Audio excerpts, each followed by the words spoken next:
Boa noite, irmãos. A graça e a paz do Senhor Jesus Cristo a todos e a todas.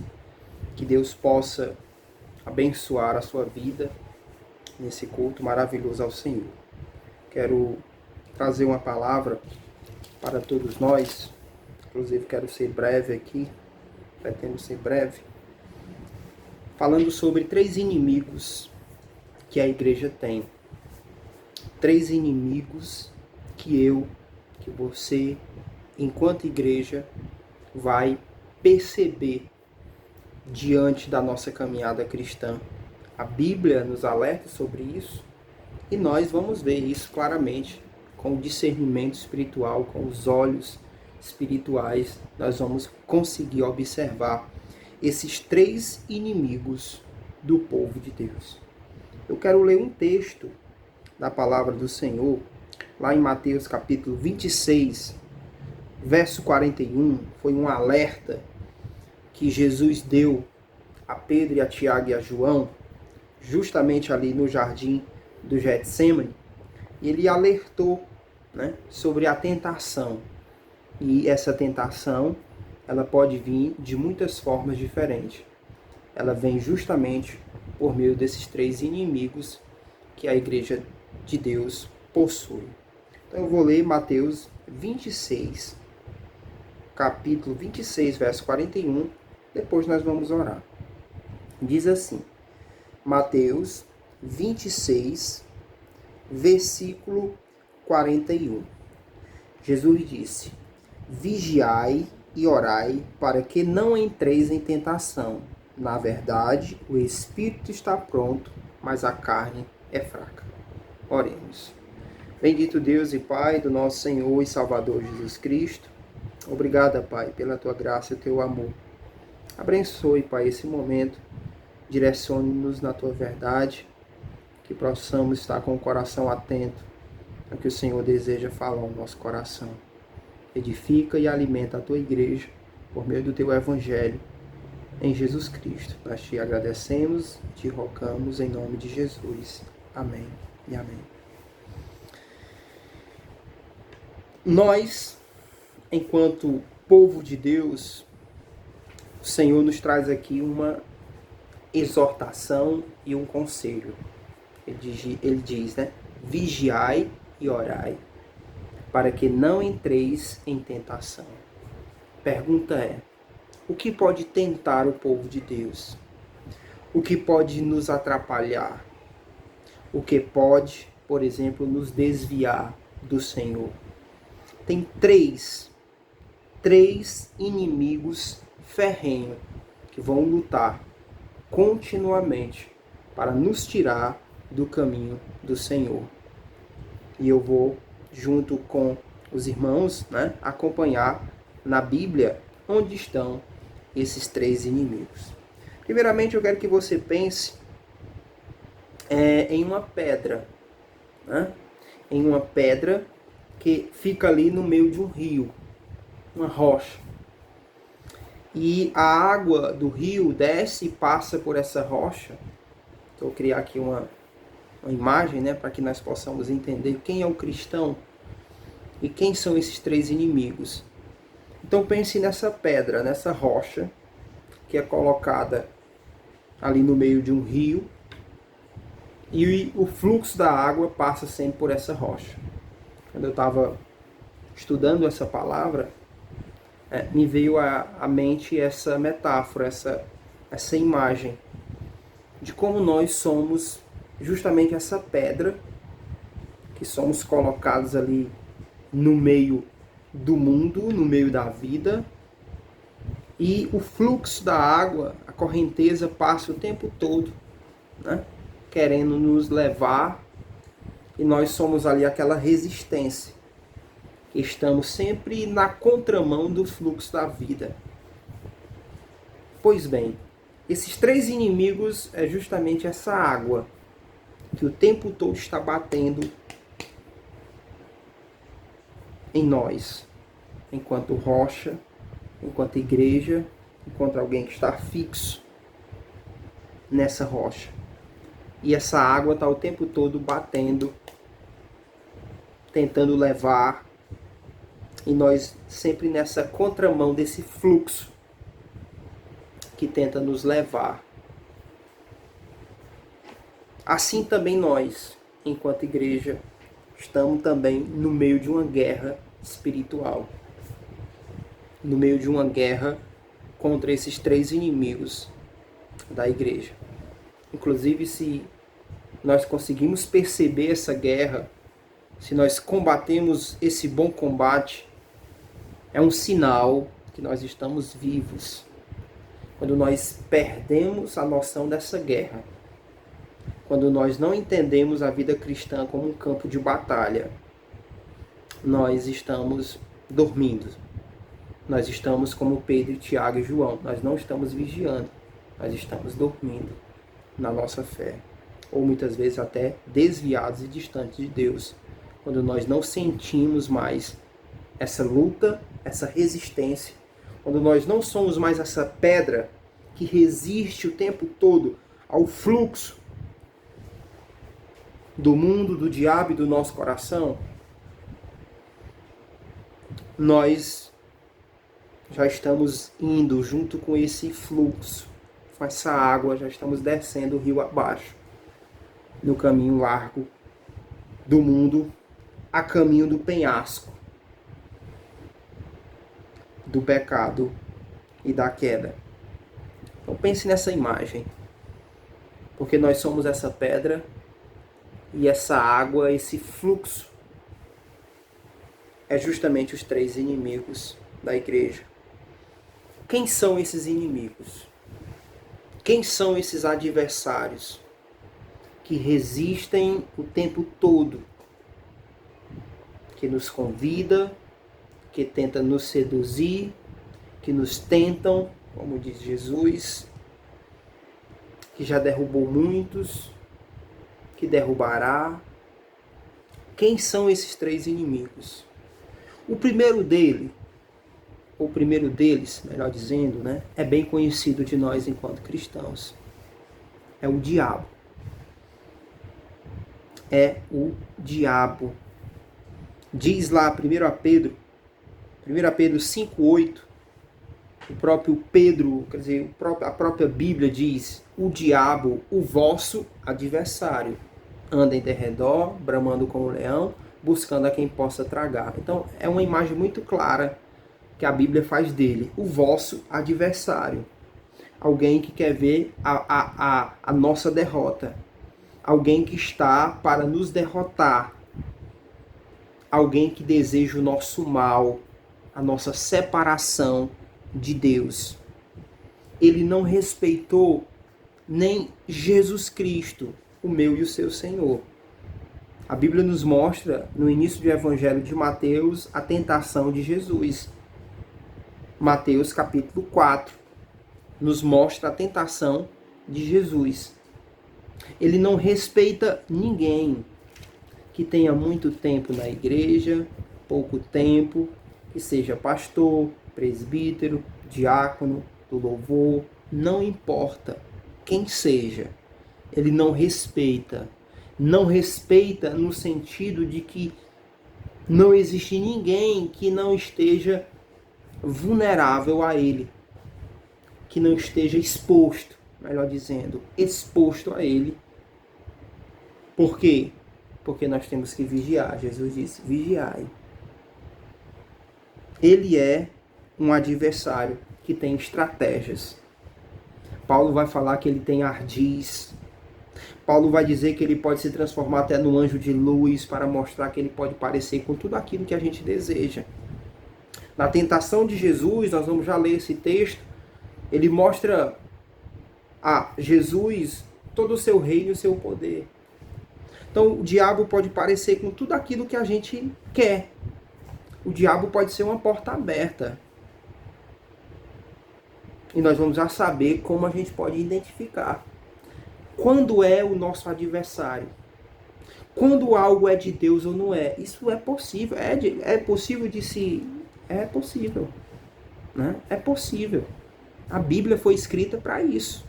Para nos mostrar as estratégias do diabo, o que é de Deus, o que não é, o que Deus quer e o que Deus não quer, o que Ele quer para a minha vida, com quem eu posso casar, com quem eu posso, que negócio é que eu posso ter, qual é o meu relacionamento com o próximo, enfim. A Bíblia foi escrita para isso, para nos revelar o que Deus quer, o que Ele proíbe e o que é a estratégia do diabo. O que parece ser caminhos de vida, mas são caminhos de morte. Então, ele pode usar muitas estratégias para nos intimidar. Olhe Daniel. Daniel, a Bíblia diz que ele é um homem íntegro e reto. E ele tinha vários adversários. Os adversários pesquisaram a vida do Daniel acima e abaixo e não encontraram nada que pudesse acusar. Mas encontraram algo na lei de Deus. Daniel orava todos os dias, 3 vezes ao dia como era costume. E eles encontraram, tá aí. É aí que nós vamos pegar Daniel. E eles então elaboraram um edito e proibiram orações para todo e qualquer deus, a não ser para o imperador persa. Isso é interessante, porque o diabo intimida, ou pelo menos quis intimidar Daniel.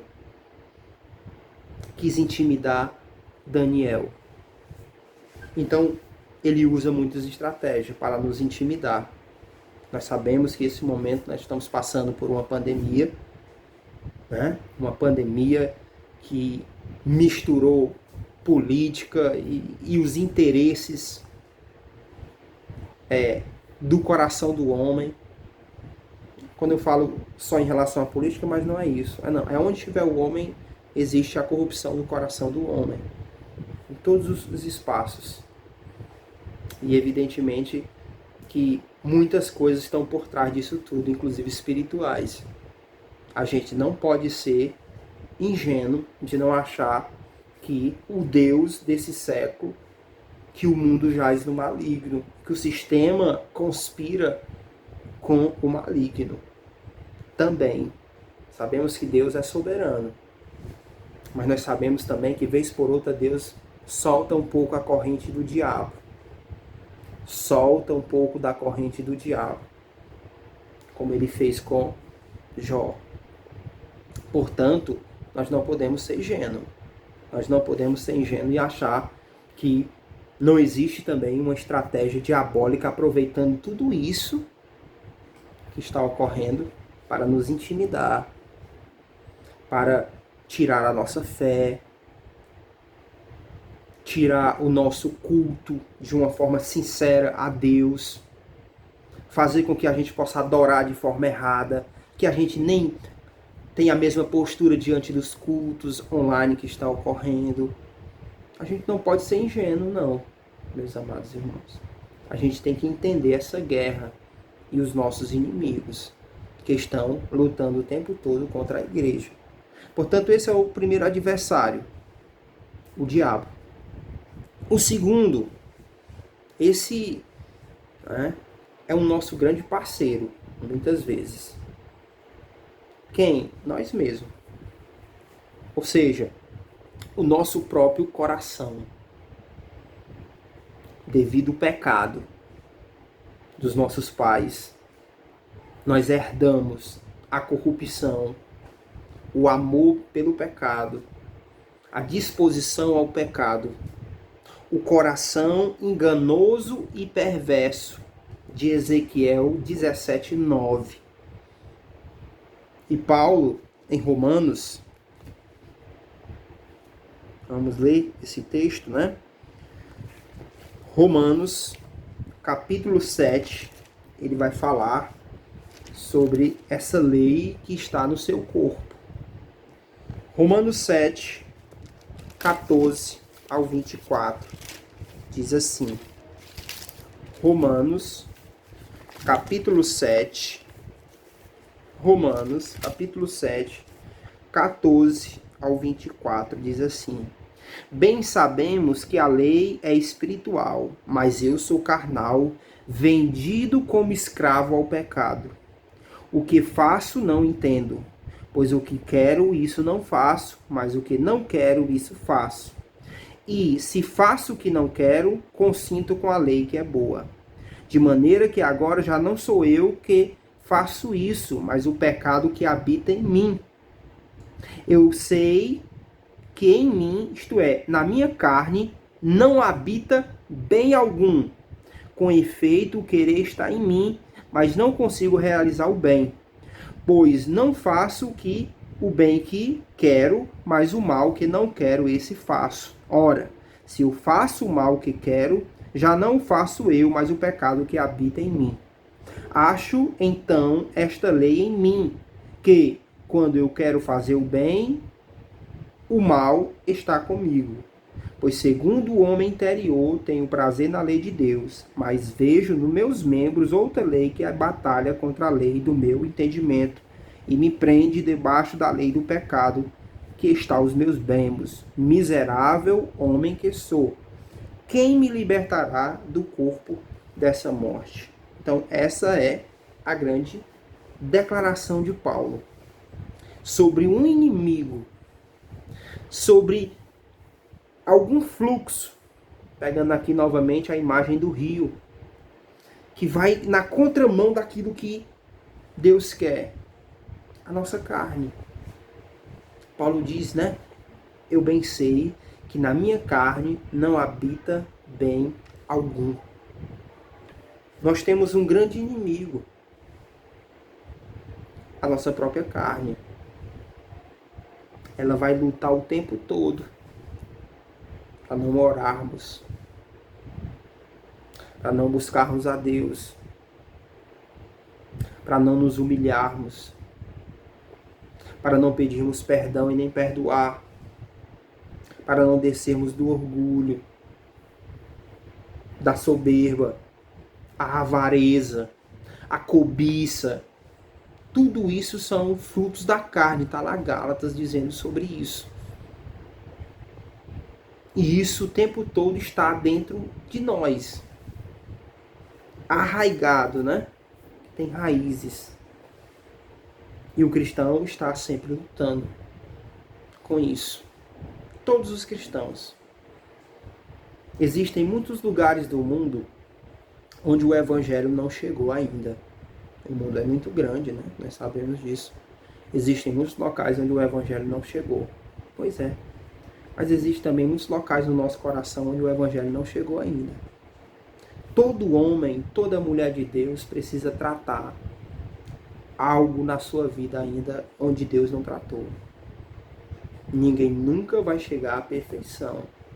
Existem áreas na minha e na sua vida onde o evangelho não chegou ainda. Existem locais que precisam ser tratados, santificados. Há locais e há pecados que nós temos que nos arrepender, que nós lutamos contra eles, mas que nós caímos. Portanto, isso mostra a nossa depravação, sim. Depravação, sim, do nosso coração. Ele é um inimigo. É no nosso próprio corpo que reside uma das principais bases de operação do diabo para nos tirar dos caminhos de Deus. Olhe, quando João fala sobre isso, em 1 João, na primeira carta, ele fala sobre esse desejo, essa cobiça dos olhos. Fala dessa cobiça da vida. Isso atrapalha. Terceiro, primeiro adversário, na ordem aqui, né? O diabo. O segundo, nosso coração. O terceiro, o mundo. Que mundo? Esse mundo que a Bíblia diz que jaz no maligno. Um sistema que conspira contra o evangelho. Um sistema que normaliza o pecado, naturaliza o pecado. Aquilo que Isaías diz lá. Quando Isaías está falando, se não me falha a memória, no capítulo 6, ele diz, né, que, falando sobre o contexto, ele diz, né? Chamam o bem de mal, o mal de bem, a luz de treva, o certo de errado e assim sucessivamente. É esse mundo de pecado, esse mundo que conspira, esse mundo que persegue a igreja, é esse mundo que chama o que Deus chama de pecado, o que Deus diz não faça, o que Deus diz isso é abominação, esse mundo, esse sistema, essas pessoas diz que não tem nada a ver. Vamos ler 2 textos sobre isso. 1 João. 1 João 2,15. Não ameis o mundo, nem o que há no mundo. Se alguém ama o mundo, o amor do Pai não está nele. Pois tudo que há no mundo, a cobiça da carne, a cobiça dos olhos e a soberba da vida, não é do Pai, mas do mundo. Meu irmão, isso aqui é um dos versículos que mais caracteriza essa presente época que nós estamos vivendo. O versículo 16, ele diz, o que há no mundo? Ele diz, a cobiça da carne, a cobiça dos olhos e a soberba da vida. Isso é o que você mais percebe. E é isso que, por exemplo, a mídia, as redes sociais mais trabalha. É por isso que as pessoas postam o tempo todo o que comem, o que fazem, a inveja, o ressentimento. Isso tudo está muito espalhado, principalmente, né, difundido principalmente pelas redes sociais, pelos programas midiáticos. Isso é, né, espalhado o tempo todo. Isso aqui é o mundo. Isso é o mundo. A gente tem que classificar, né? O João até colocou ontem na pregação, para dizer o que é mundo. Né? Esse mundo aqui de pecado, porque há muitas belezas no mundo que são bíblicas e Deus quer que nós usufruímos, amamos, né? Dentro de um amor que a gente sabe o que a gente está querendo dizer. Né? Então, isso é o mundo. E depois 1 João 5,19. Sabemos que somos de Deus e que o mundo inteiro jaz no maligno. É por isso que a gente não pode ser ingênuo. Novamente eu volto ao primeiro ponto, né? Com tudo que ocorre no mundo, o uso da pandemia, o uso de outros tantos fatores, muitas vezes perseguem a igreja, criticam os crentes. Olhe, abra a internet para você ver quantas pessoas criticam os crentes, criticam a igreja. Só que eu e você sabemos em quem nós temos crido, qual o evangelho, qual o Deus que nós servimos. Então nós não vamos estar batendo boca com essas pessoas de forma alguma. Como há uma generalização, né? Você sabe que quando qualquer pastor ou qualquer cristão se envolve em qualquer escândalo, aquilo já é, né, automaticamente espalhado. Olha aí o que os cristãos fazem. Olha aí o que os evangélicos fazem. Olha aí, eles querem abrir a igreja, é por causa que eles querem recolher dízimo e tal. E isso tudo, né, para que você possa imaginar, para você ficar com raiva, não. Você e eu que conhecemos o evangelho, sabemos que nós sempre seremos perseguidos. Então, nesses últimos anos, no Brasil, no país, né, criou-se uma cristofobia, quer dizer, uma aversão a cristãos muito grande, principalmente de alas ideológicas e políticas e militantes do nosso país, né? Assim, um ódio ao cristão, e é generalizado mesmo. Então, a gente não pode ser ingênuo de pensar que Satanás, que o mundo que jaz no maligno, não possa e não esteja usando tudo isso para nos prejudicar também, para nos amedrontar, para nos confundir. Então, essa palavra é para que a gente tenha o discernimento, Porque a Bíblia diz que o homem espiritual, ele discerne bem tudo. Então nós temos que discernir os tempos, à luz da palavra. Não é à luz que nós pensamos, né? Mas à luz da palavra. Que nós possamos estar orando, pedindo a direção de Deus, cumprindo a sua palavra. E orando também pelo mundo. Pelo mundo, por aqueles que padecem, por aqueles que têm sofrido. Essa pandemia tem levado muitos à morte. O Brasil bateu recordes de mais de 4.000 pessoas por dia, né? Pessoas que a gente conhece já se foram, né? Então é um momento também de luto. É um momento de luto também, mas que nós não podemos, evidentemente, ser ingênuos. Porque nós sabemos que nós temos inimigos e eles são reais. O diabo, o nosso coração e o mundo. Esses três aqui são os três inimigos da igreja. Esses três aqui representam a água, o fluxo do rio, que desce, e ora desce com velocidade, ora desce com força, ora a gente percebe que a gente, quando olha, nem vê tanta correnteza, mas ele está empurrando devagarzinho, ele está tentando entrar, a água está empurrando, mesmo que a gente não perceba, mas a água está empurrando, a gente não perceba visualmente, mas a água está empurrando a pedra, querendo empurrar a pedra, querendo tirar a pedra.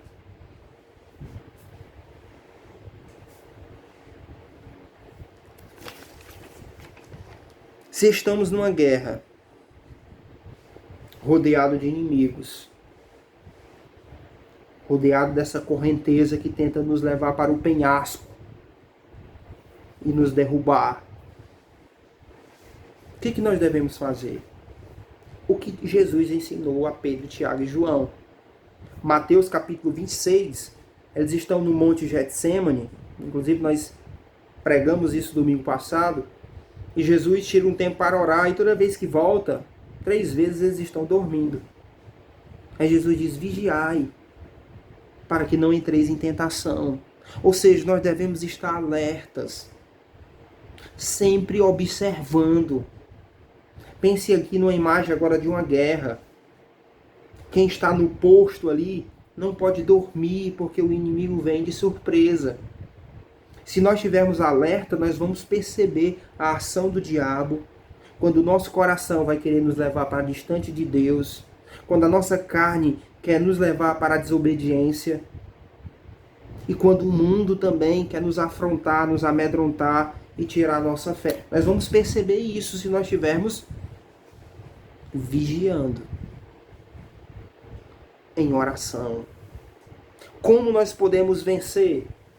Da mesma forma que Jesus venceu o diabo e o mundo. Mateus capítulo 4.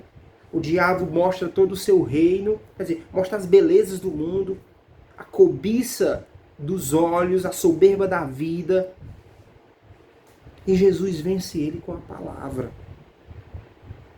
Então, como nós podemos identificar isso? Com a palavra de Deus, com comunhão com Deus, com vínculo com Deus.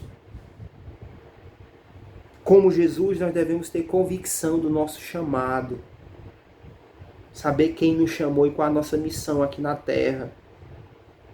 Como Jesus, nós devemos ser obedientes a Deus, ter comunhão com Deus.